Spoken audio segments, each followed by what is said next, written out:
have us go to our desk and grab a Merriam-Webster dictionary, sit in front of the class in a circle, and she would show us how to look up words, use the definition as a meaning, and express to other people in our class what we had found. And she did that with a game where we would find up to 5-syllable words, each letter going along with each day. So the day that I had my win of finding the most syllables was the letter C.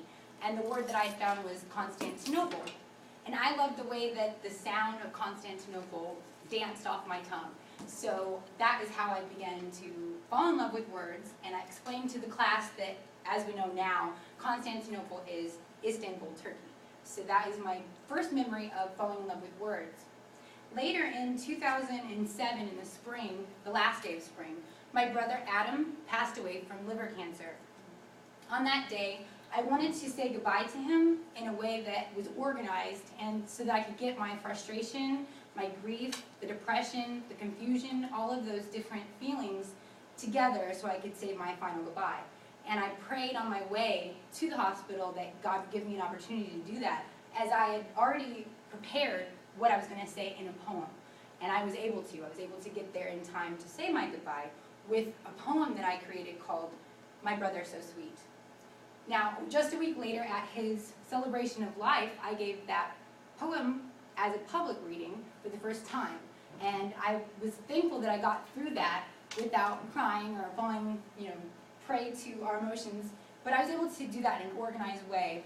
And other people were able to relate with my feelings, as they were family members that enjoyed spending time as a family together. And we just created a moment of happiness at that celebration of life. And so it was happy thoughts that I was able to convey to them. Later in 2011, I was still battling the grief. And I wanted to find other people that enjoyed poetry as well.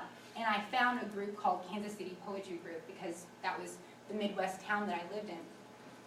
And in 2011, I took over as the organizer for this 150-member group for poetry. And we came together and we workshopped.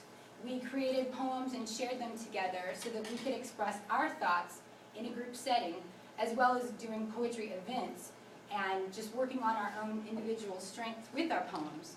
That is where I met my husband, Morteza. He was a poet. He's from Tehran, Iran, and so he's a Persian poet. And he introduced me to several Persian poets like Rumi and Omar Khayyam. And these are new, different international people that, in fact, his family descends from Turkey. So it kind of links back to my obsession with words in Constantinople. So that was interesting to me. But on our first date, we went to a Persian restaurant, and he had brought along his poem collection of his own, as well as Orgreaves of Innocence, which is a poem collection book by Patti Smith that he gave me as a gift. So, of course, as we shared our poems, we found a commonality. Not just the poetry, but the substance of the poetry, because we each had come from first marriages where we had divorced. We each had our own daughters, Alexa and Alyssa, and so we had a lot in common. So we thought, well, how would we be able to put that together?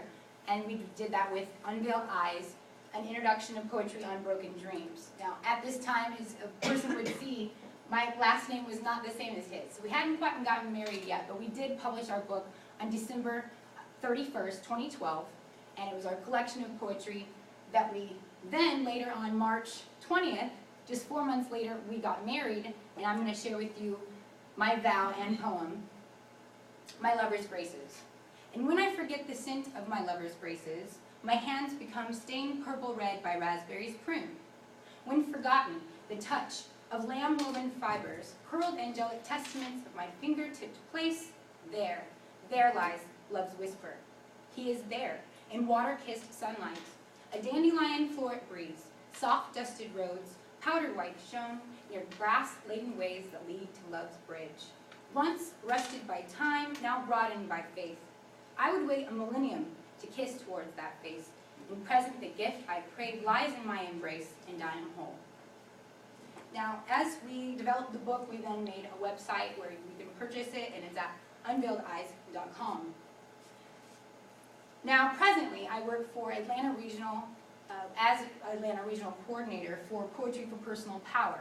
And this group originates in the Midwest in Kansas City, but we branched out into Atlanta now that I'm going to school here, and we promote advocating for those that are going through adversities. At that time, it was grief, depression, those different emotions we all go through, and Poetry for Personal Power is a non-for-profit organization that allows people to use their interests, use their strengths, whether it be poetry, art, music, any kind of thing that you can pull a personal strength from, to embrace sharing and getting through it together. So that is Poetry for Personal Power.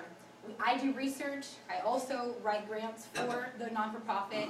What I've handed you is just an analysis of me conveying this to you, and I also am able to sell my work. So in 2014, a goal that I have for my future is to publish in America's oldest poetry magazine called Poetry, and it allows you to submit up to 4 works at a time and get $300 back as commission for poetry submissions. So those are the things that I look forward to, publishing more works, possibly more books with my husband or individually, and just publishing in a magazine for 2014. Thank you.